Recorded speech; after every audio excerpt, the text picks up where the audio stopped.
This is the 7th year they've held this rally for citizenship, and as you can see, it is still going strong. Coming up, I'll tell you how 3 DC schools are teaming up to build an eco-friendly home for a wounded veteran. Right now, temperatures are a balmy 41 degrees and there's barely a cloud in the sky. Amazin is a 16-year-old thoroughbred mare and her baby is due on April 7th. For them, these shoes are more than just a fashion statement. They're also a fun way to inspire some school spirit in future terps. About 80 people donated to have their own personalized crosses set up here on the mall today. It's filled with vanilla, cinnamon, and chili powder, and it's one of Mama Coco's most popular items. So, do you know what a cicada is? No. Any idea what it might be?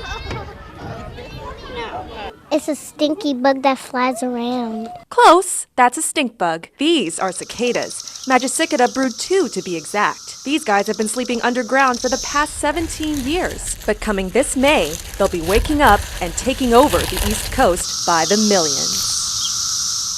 Oh my goodness, the 17-year cicadas are one of nature's true wonders. It's gonna be like having a National Geographic special right in your backyard. And while some may be too young to remember the last time they were here, others remember it all too well. They literally just fly into you. They just fly right into your glasses. They hit the windshield. It ruined the car for me because my wife, she could not stop hitting them.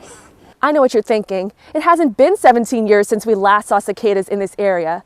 Well, you see, there are actually several different broods of 17-year cicadas, and they're waking up at different times. This upcoming brood slept through the last round in 2004, and they've been asleep since 1996. This is what they look like right now. They're gonna work their way up to the top of the soil, climb up into trees, molt into adults, then off to the treetops to sing, court, mate, and lay eggs. They don't bite, they don't sting, but they are noisy and tasty. Some people like to eat cicadas. Ew. Cicadas are really, really good to eat. They're higher in protein and lower in fat than a prime steak. Put in some vegetables, some nice greens, just lightly stir fry those things. They're delicious. We're just waiting on the main ingredient now. I'm willing to try cicadas. As long as they're seasoned well and cooked to a crunch. Love them or hate them, ready or not, the cicadas are coming.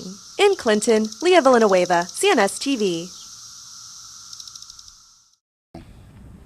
On October 20th of 2012, I lost my son Shane at the age of 20 years old. My son was a mama's boy. There was a bomb there that was just unbreakable, until that assassin's bullet ripped through his body and took his life. 3,370. That's the estimated number of people killed by a gun in the U.S. since December's Newtown shooting tragedy. And more than 3,300 crosses and religious symbols went up on the National Mall today as these faith leaders began a 24-hour prayer vigil, a plea for what they call common sense gun control to end the violence.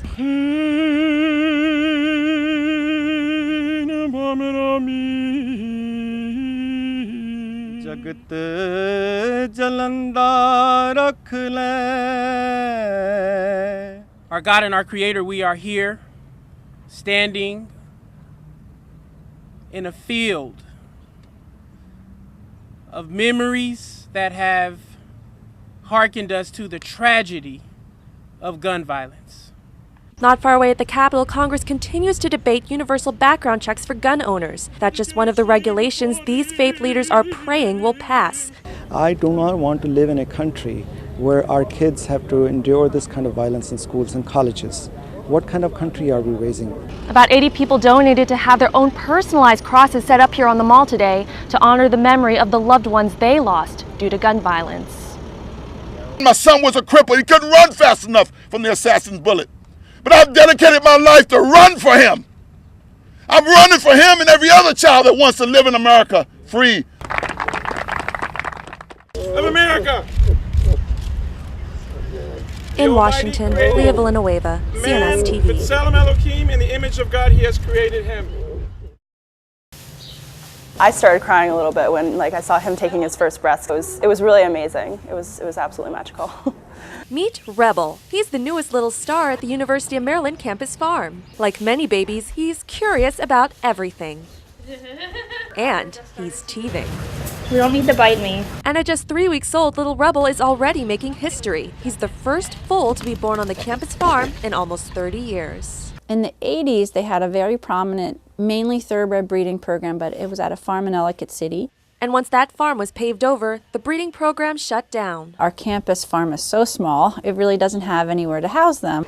But the farm wasn't always so small. What we now know as the University of Maryland started out as the Maryland Agricultural College. Back then, the barns were bigger and there were animals galore. But as the university grew into the campus we see today, the farm lost a lot of land and buildings. This chicken house was knocked down in the late 50s to make way for the Cambridge community dorms. But 4 years ago, Dr. Burke partnered with a new horse breeding farm in Ellicott City, which shipped Rebel's mother, Cassie, here so that students could be there to welcome her baby into the world. Yeah, everybody loves him. And the excitement isn't over yet. Rebel may soon be getting a playmate right next door. Amazin is a 16-year-old thoroughbred mare, and her baby is due on April 7th. So a whole new group of students are watching and waiting for her foal to arrive. Till then, little Rebel is doing just fine playing all on his own, and he seems just about ready to trot off in his daddy's hoof steps. Daddy raced in the Kentucky Derby. Maybe someday Rebel will race in the Kentucky Derby. In College Park, Leah Villanueva, CNS TV.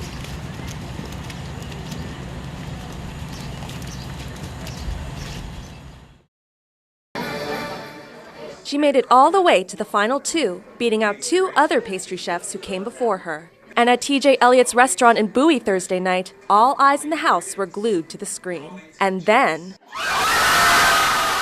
sweet victory for one beloved local candy maker. Tamara Thomas took home the $10,000 grand prize in her episode on the Food Network reality show, Sweet Genius.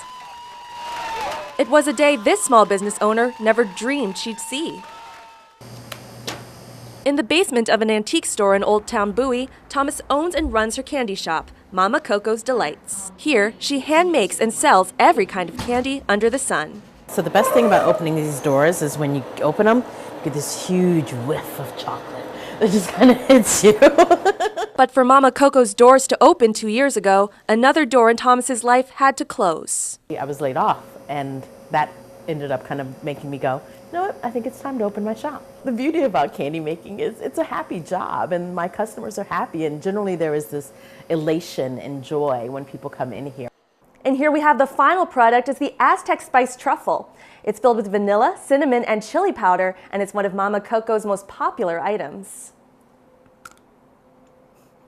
It was Thomas's knack for unique flavor combinations that impressed Sweet Genius host and judge Ron Ben Israel. And dozens of friends and neighbors joined Thomas to see the episode air. While the contest itself was already over, Thomas was the only one who knew the results, and she wasn't talking.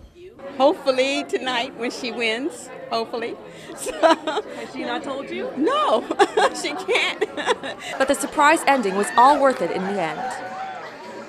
In Bowie, Leah Villanueva, CNS TV.